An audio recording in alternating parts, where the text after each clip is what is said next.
Tonight's bedtime story is called Huge Pop.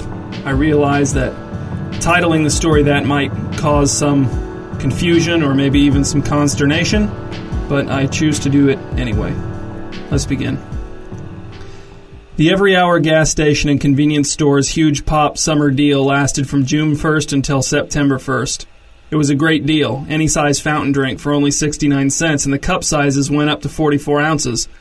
The smaller cups were made of styrofoam, but the 44-ounce cups were made of plastic and had the words Huge Pop printed on their sides in bold pink letters. Diana worked the overnight shift in the every-hour convenience store by herself from 10 p.m. until 6 a.m. She had heard people say that this or that big city never sleeps, but Multi-Oak was a city that did sleep, for the most part, and it was also probably more of a town than a city, so Diana's job was not exciting. At least during the summer, with the Lakers in town and the teenagers staying out all night, there were a few more customers to break up the monotony, so that was sort of nice. Diana didn't always check IDs on cigarette purchases because she wanted the kids to keep coming back. She always checked IDs on alcohol purchases, though. Then, at the height of summer, it was time for the Multi-Oak Neptunalia Festival. The carnival arrived after dark on Friday night, and by Saturday morning the fairgrounds next to the Little League Diamonds were covered with a brightly colored, shabby collection of unsafe rides, unfair games, and unsanitary food stands. At noon, the carnival opened for business. Diana hadn't gone to the Neptunalia Festival in years and didn't intend to go this year either.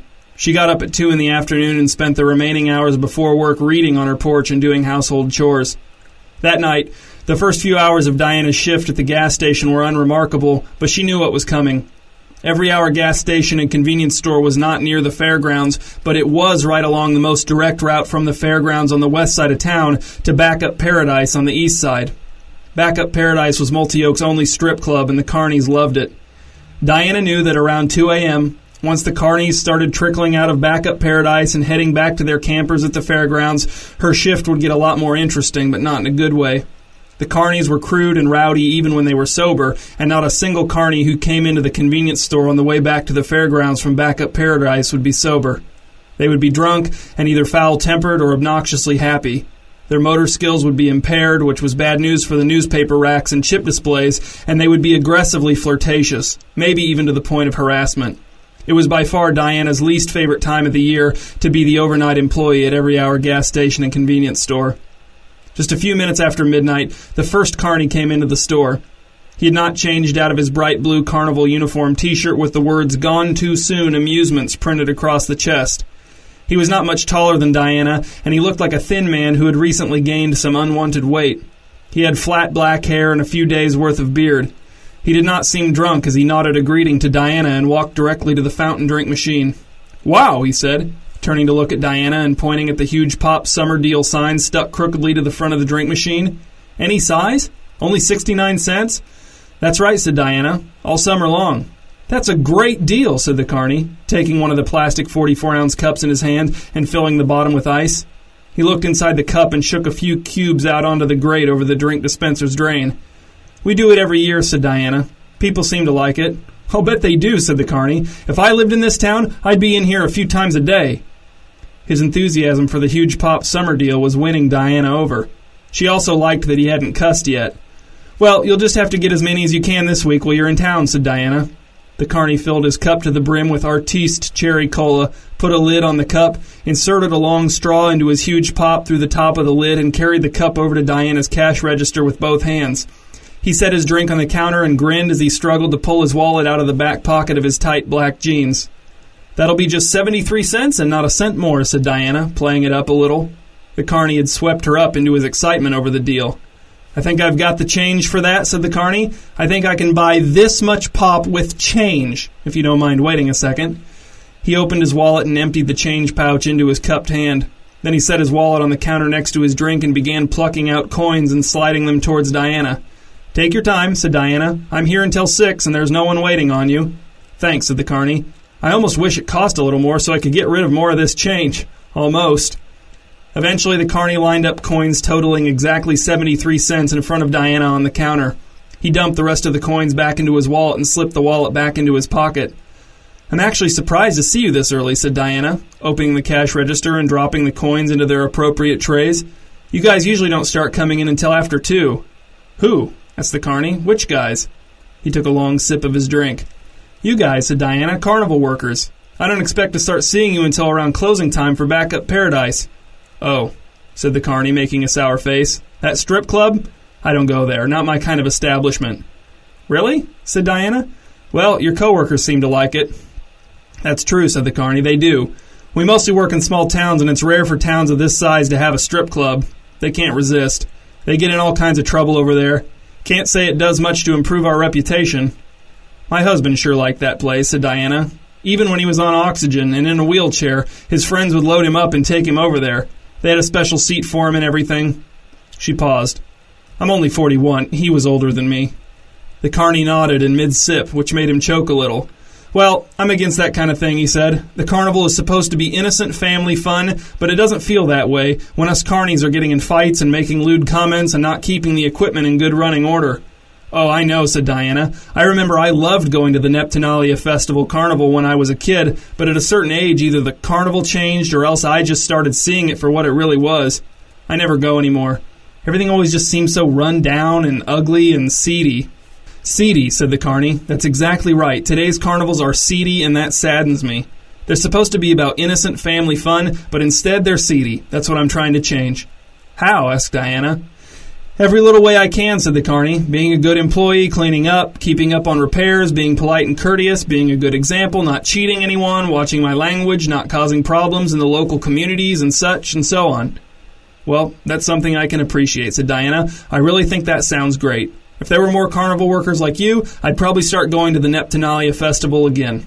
"I'm just trying to make a difference," said the carny. "If it's going to change, it has to start somewhere." "I'm really impressed," said Diana. "I'll tell you what, as long as you're in town, your huge pops are free here. Well, while I'm working the register, they're free. I believe in what you're doing." The carny broke into a broad grin. "Free huge pops? I don't know what to say. You'll be seeing a lot more of me, Diana. You can be sure of that." "How did you know my name?" asked Diana. "You're wearing a name tag," said the carny, "and my name's Elwood." "It's nice to meet you, Elwood," said Diana. "The pleasure's entirely mine," said Elwood, and he lifted his huge pop in a goodbye salute and left the store.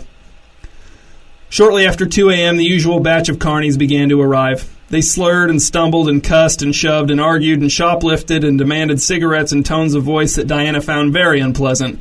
They recounted their exploits at Backup Paradise in graphic detail. They called Diana by condescending pet names and made remarks about her appearance that, while technically complimentary, did not make Diana feel flattered. She found it amazing that someone as kind and noble as Elwood could work with these people week in and week out without succumbing to despair. He was a saint. Giving him a week of free huge pops was the least she could do. The next night, Elwood came into the Every Hour convenience store at 10:30. True to her word, Diana let him have his huge pop for free. "What's your job with the carnival?" asked Diana, as Elwood leaned against the counter and sucked on his huge pop. "You don't run one of those games, do you? Like a ring toss? How come they have to display those posters of bikini girls and marijuana leaves and cartoon characters flipping the bird?" Elwood sighed and shook his head. "That's what they think people want, but they don't understand that when that's what you offer, you attract the kind of people who want that stuff. If they'd offer more family-friendly prizes, they'd have a better family environment and more families would come and less dropouts and meth addicts and such and so on. But no, I don't run a game. I'm in charge of quality control. I try to make sure all the rides are in good running order. I try to make sure the food's being stored properly, that kind of thing. I mostly work at night." "Behind the scenes," said Diana, "making the carnival better and safer, and no one knows." Elwood shrugged. "I don't do it for the glory. I love carnivals, and I want this carnival to be the best it can be. I can't fix everything. I can't make it perfect, but what I can do, I do. In fact, if I do my job right, no one notices at all. People come to the carnival, have a good time, leave without getting hurt or sick, and they never know I was there." When Elwood left, Diana came out from behind the counter and went to the door to watch him drive away in the direction of the fairgrounds on his small, beat-up motorcycle. He held his huge pop in one hand and didn't wear a helmet, which struck Diana as odd at first, but then she thought it made sense because Elwood seemed like the kind of guy who worried about everyone's safety except his own. Diana went over to the fountain drink dispenser and wiped up the counter, tossing a few plastic straw wrappers into the garbage. She realized with a sinking feeling that, since Elwood had come in so early in her shift, she had nothing to look forward to for the rest of the night. There would only be the usual hours of boredom made worse by the dread of the 2 a.m. carny rush, then the 2 a.m. carny rush, then a few more hours of boredom in which she would get more and more tired, and then, finally, her shift would end. But, Diana reflected, Elwood worked in worse conditions than hers all the time, and yet somehow managed to remain upbeat. She would attempt to do the same. She returned to her post behind the counter, marshaled all the power of her will, and felt good. Perhaps Diana was rewarded for her positive attitude, or perhaps her good attitude summoned him, or perhaps he was just really thirsty. Whatever the reason, Elwood came back for another free huge pop just before 1 a.m. "I didn't expect you tonight," said Diana. "I work at night," said Elwood, standing in front of the fountain drink dispenser and rattling the ice in the bottom of his cup, pretending like there was a chance he might pick something other than Artiste Cherry Cola. "Can't work on the rides and food stands and stuff while they're in use." "Oh, of course," said Diana. "So you sleep during the day?" "Yep," said Elwood, "and the nice thing about working at night is I'm my own boss. So if I decide I need to come visit you for another free huge pop, well, that's just what I do." He carried his huge pop over to Diana and set it down on the counter. "That will be $0.00, said Diana. "Always happy to see you, Elwood." The 2 a.m. carny rush came and went in a noisy, ill-mannered, foul-smelling burst. Apparently 2 carnies had been arrested for brawling in the men's room at Backup Paradise, and that was all any of the carnies that came through the convenience store wanted to talk about. Many of them tried to relate the story to Diana, but their chronologies were all messed up and they kept referring to different people by their first names as if Diana knew who they were and was intimately familiar with their various quirks and flaws. And for a story about 2 men fighting in a strip club bathroom, the cast of characters was enormous. By the time the last of the stragglers had purchased their cigarettes and staggered out of the store, Diana was exhausted. Maybe even too exhausted to maintain her good attitude, and she still had another 2 hours to go until her shift was over. And then, just before 5 a.m., Elwood came into the store for his 3rd free huge pop of the night. "Last one before bed," he said, flashing a weary smile at Diana as he strode over to the fountain drink machine and took another 44-ounce cup firmly in hand. "Did you have a productive night?" asked Diana. "Your coworkers sure didn't." "Very productive," said Elwood, between long sips of his drink. "Threw out some old nacho meat, tightened some bolts on the tussler, fixed a few seatbelts on the bumper cars, cleaned broken glass out of the obstacle course. Very productive."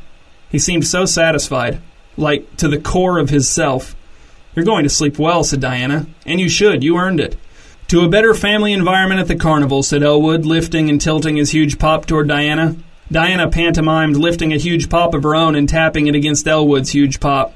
It would have been a sweeter moment if she'd had a real huge pop to use for the toast, but Diana never got huge pops. They were just too much pop. The next day, when Diana woke up at 2 p.m., she felt as if she wanted to go to the Neptunalia Festival Carnival for the first time in years. She got dressed, ate a meal of eggs and leftover baked chicken, and drove to the fairgrounds. The carnival was more or less as Diana remembered it. It was a hot afternoon and there weren't many people around yet. Mostly teenagers and preteens and stay-at-home moms out with their kids. The stage outside of the pavilion was empty. The performances wouldn't begin until later in the evening. A poster tacked to a freestanding bulletin board near the stage advertised Len Maywer as that night's scheduled event. The only additional information about Len Maywer on the poster was that he was an entertainer. There wasn't even a picture of him. The poster, to Diana's way of thinking, raised a few red flags. There were rickety kiddie rides and adult rides that sought to drown out their ominous creaking and clanking by blaring 10-year-old pop songs through shoddy PA systems. There were food stands that looked bad, but, Diana had to admit, smelled good, although their prices were outrageous, of course. The people playing the games didn't seem to be having much success, but she didn't watch any of them for long because she didn't like the carnies shouting at her to try her luck. Diana did see a few people walking around lugging enormous stuffed animals or wearing some of the T-shirts she'd seen displayed on the game's prize walls, so some people were winning, although if no one ever won, then she supposed people would stop playing entirely. The grass on the midway was brown and trampled flat from all the foot traffic. There was a lot of paper trash scattered around. Diana saw black ants swarming all over 3 different fallen ice cream cones, one of which was just a vanilla puddle. She also found a $10 bill folded up into a narrow strip, but it was damp to the touch, so she left it on the ground. But as cheap and dingy and thrown together, and yes, seedy as the carnival was, it didn't get under Diana's skin like it had before. It didn't disturb her. She certainly didn't find it in any way fun, but neither did she find it threatening. Just knowing that Elwood was out here every night trying to make things cleaner and safer and more wholesome in whatever way he could made the carnival feel almost harmless. Still lame, but almost harmless. When Diana looked around, she saw people eating nachos purchased at carnival food stands and not vomiting. She saw teenagers riding on rides and not getting severe whiplash or getting their limbs caught in machinery. She even saw some T-shirts on one of the game's prize walls that featured the same cartoon character that was always flipping people off, kneeling in prayer. Diana knew that Elwood probably didn't deserve all the credit, but in her mind, he was solely responsible for every bit of good fun that these people were managing to wring out of the Neptunalia Festival Carnival. As Diana walked back to her car, her cell phone rang in her pocket. It was Mr. Gret, the owner of Every Hour gas station and convenience store. "I need you to come in, Diana." "Now? I don't work until 10. "Yes, now if you can, that would be a big help." Mr. Gret sounded both serious and excited. "What's going on?" asked Diana. "The police are here," said Mr. Gret. Diana could hear his smile through the phone. "They want us to help them with a case." When Diana got to the store, Mr. Gret and 2 police officers were standing in front of the counter and talking. Both of the cops were short. One of them had a huge Band-Aid on his chin. "There she is," said Mr. Gret. "This is Diana. She works the night shift. She'll know." Mr. Gret took Diana by the arm and ushered her over to the police. "Ma'am," said the cop with the Band-Aid, "we're looking for a man who we believe has been a frequent overnight customer here for the last couple of nights. The manager of Gone Too Soon Amusements believes he may be a disgruntled former employee." Said Diana. "That's not very specific. Do you know what he looks like?" "This man would have been by himself," said the cop with the Band-Aid. "If he is a former employee, he probably wouldn't have wanted any other carnival workers to see him." "How do you know he came in here at all?" asked Diana. "Because," said the cop with the Band-Aid, "we found the spot where he's been hiding out, and there were several empty cups lying around with your Huge Pop logo on them. We know he's been here on multiple occasions." "It's just not ringing a bell," said Diana. "There's a nice guy who's been in a few times by himself, but he's a current employee, not a former one." The 2 cops looked at each other. "How do you know he's a current employee?" asked the one without the Band-Aid. "He does maintenance at night. He cleans the food stands. He makes the carnival safer, better for families." "He told you this?" "Yes," said Diana. "Yes, he told me." "Can you describe him for us?" Diana looked at the cop with the Band-Aid, then at the cop without the Band-Aid. Something felt wrong. "What did this guy you're looking for do?" "He was caught trying to sabotage one of the kiddie rides at the carnival last night," said the cop with the Band-Aid. "The Gone Too Soon Amusements manager happened to look out the window of his camper and see a figure tampering with the ride. He ran out of his camper and shouted. The suspect ran and the manager pursued him on foot, but the suspect got away.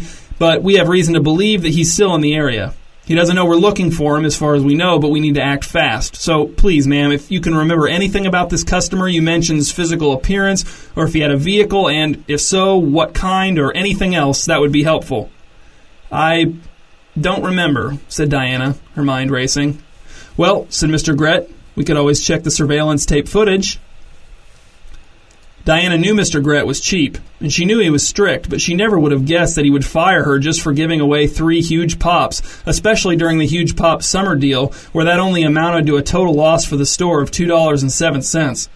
Mr. Gret had looked personally betrayed when the surveillance tape had shown Elwood leaving without paying for a Huge Pop. He had stood frozen, mouth agape, his right fist pressed against his forehead. All he'd managed to say was, "How many?" And when Diana told him 3, he'd said, "You're done. Get out." As Diana had left the Every Hour convenience store's back room, the cops had called for her to stay because they had more questions for her, but she'd ignored them. If she wasn't an employee of Every Hour anymore, why should she stay? Stay to do what? Have 2 short cops interrogate her about Elwood and tell her he was a liar and a saboteur who wanted to hurt kids? Why would she stick around for that? At 9:45 p.m., Diana parked her car halfway between 2 streetlights, a block west of Every Hour gas station and convenience store, and waited. She rolled her window down and listened to the radio for a while, but then she worried that she'd run the battery dead, so she shut it off. Diana waited in silence for 2 hours with nothing to do but think about her lost job and strippers and carnies and her dead husband and seediness and Elwood. She saw him coming just before midnight, riding towards her on his little motorcycle. She recognized the buzz of the engine. Diana flashed her car's headlights rapidly as Elwood approached, signaling him to stop. He pulled up next to her window and peered inside the car. "Diana, what's going on? I was just coming to get a Huge Pop from you. Why aren't you at work?" "You can't go there," said Diana. "There are cops waiting for you. They think you sabotaged a kiddie ride last night." "The cops?" Elwood looked worried. He sat straight up on his idling motorcycle and looked down the street at the Every Hour gas station, an island of garish white light in the otherwise unassuming neighborhood. "They said they're looking for a disgruntled ex-employee who's sabotaging rides. I told them that you're not an ex-employee and that you fix the rides, but I don't know, I got a weird feeling from them. I think they want to pin it on you anyway. Like, frame you for it, maybe, since they can't catch the real guy, but..." As Diana spoke, Elwood's face hardened until she almost didn't recognize him anymore.